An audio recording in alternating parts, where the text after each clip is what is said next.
안녕하세요. 경제적, 육체적 어려움으로 힘든 분들에게 정확한 정보를 제공하여 희망적인 결과를 만들어드리는 산재 가이드입니다. 근골격계 질환을 산재로 승인받기 위해서는 다음 조건을 충족하는지가 굉장히 중요합니다. 그 중에서도 특히 무거운 중량물을 취급하는지, 반복 동작이 많은지, 부적절한 자세를 장시간 동안 유지하며 작업하는지에 대한 검토가 가장 중요할 것입니다. 근골격계 질환은 어느 부위에서나 진단 가능하나 어깨 부위에서 진단되는 질환은 다음과 같이 매우 다양합니다. 오늘은 그 중에서도 가장 많은 회전근개 파열에 대해 이야기 드리겠습니다. 회전근개 파열건에 관한 근로복지공단 근골격계 질병 업무상 질병 조사 및 판정 지침에 따르면 90도 이상의 부적절한 작업 자세로 1일 2시간 이상 작업을 하는 경우와 45도 이상의 부적절한 작업 자세로 1일 4시간 이상 하는 경우, 팔을 벌린 자세로 힘을 가해 밀거나 당기는 작업을 1일 2시간 이상 하는 경우 위험 요인 등급은 상으로 보아야 할 것임을 제시하고 있습니다. 위험 요인이 중등급의 경우이더라도 팔꿈치의 신전 상태, 중량물 취급 내용이 있다면 그 등급은 상으로 조정되어야 함을 알 수 있습니다. 이제 급식조리사 선생님께 발생한 회전근개 파열 산재 보상 사례를 확인해 볼게요. 조리사 선생님들은 매일 대량의 식자재를 운반하고 전처리와 운반을 위해 하루에도 수십 번도 넘게 중량물을 들어올리는 동작을 반복합니다. 웍, 냄비 등의 조리도구들은 매우 무겁고 음식을 볶고 끓이고 다듬는 과정에서 팔과 어깨, 허리 등에 부담이 되는 동작을 반복적으로 함으로써 근골격계 질환에 무방비하게 노출됩니다. 재해자분 역시 약 15년간 초등학교 급식조리사로 근무하였으며 조리사 일을 그만두신 후 약 3년간 대형마트 청소 근로자로 근무한 이력이 있었습니다. 재해자는 업무 도중 어깨 쪽이 욱신거리고 팔을 들어올리기 힘들었으나 생계를 위해 일을 그만두지 못하며 한의원만 전전해왔으나 지속되는 찢어지는 통증으로 인해 병원에 내원하였고 우측 견관절 회전근개 파열 진단을 받게 되었습니다.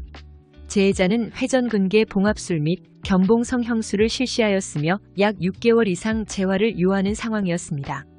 산재 신청을 위해서는 진단을 받거나 수술을 시행한 병원 주치의가 직접 작성한 산업재해보상 보험 소견서 발급이 필수입니다. 그러나 재해자의 주치의는 소견서 발급을 거부하였습니다.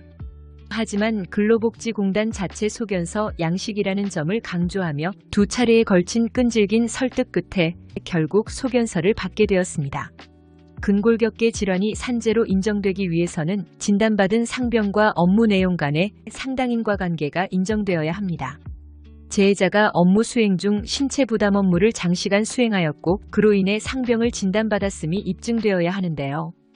근골격계 질환의 경우 부적절한 작업 자세, 반복 동작 수행, 중량물 취급 등을 상세하게 풀어내어 업무 관련성을 입증하여야 합니다. 재해자의 업무 관련성 파악을 위해 재해자의 업무 내용 관련 면담을 진행하였으며 동료 근로자 진술을 통해 업무 내용을 보다 객관화하려고 노력하였습니다. 재해자는 어깨를 들어올리는 자세, 반복적으로 팔을 밀고 당기는 자세, 웍질, 재료 손질 등의 반복 작업을 수행하였습니다.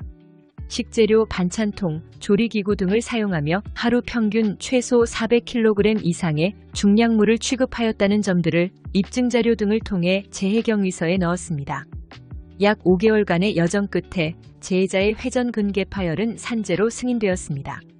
요양기간 역시 약 9개월로 일반적인 근골격계 질환의 산재 요양기간보다 길게 책정되어 9개월분의 휴업급여를 수령하였으며 병원비 역시 급여 항목에 한하여 요양비 명목으로 지급받으실 수 있게 되었습니다. 재해자는 요양 종결 후에도 지속적인 통증을 호소하셨는데요. 결국 장애 14급으로 휴업급여 외 약 400만 원의 장애급여를 수령하게 되었습니다. 업무로 인해 신체 부담 업무를 장시간 수행하였고 그로 인하여 근골격계 질환을 진단받게 되었다면 산재 신청을 고려하시길 추천드립니다. 흔히들 산재라고 하면 업무상 사고만을 떠올리시는데 업무상 질병의 경우에도 산재 신청이 가능하시며 신체 부담 업무를 수행하는 직종이라면 가능성은 활짝 열려 있습니다. 산재 가이드는 법률적으로 문제가 될 수 있는 부분에 관해 상세히 설명을 드리고 해결책을 제시하는 길잡이를 해드립니다. 항상 노력하는 자세로 의뢰인의 이익을 최우선하는 모습을 보여드리겠습니다. 그 밖에 더 많은 정보는 네이버 산재 가이드 카페로 오시면 확인하실 수 있습니다. 내용이 마음에 드셨다면 구독과 좋아요, 알림 설정 부탁드립니다. 더 좋은 내용으로 찾아오겠습니다. 감사합니다.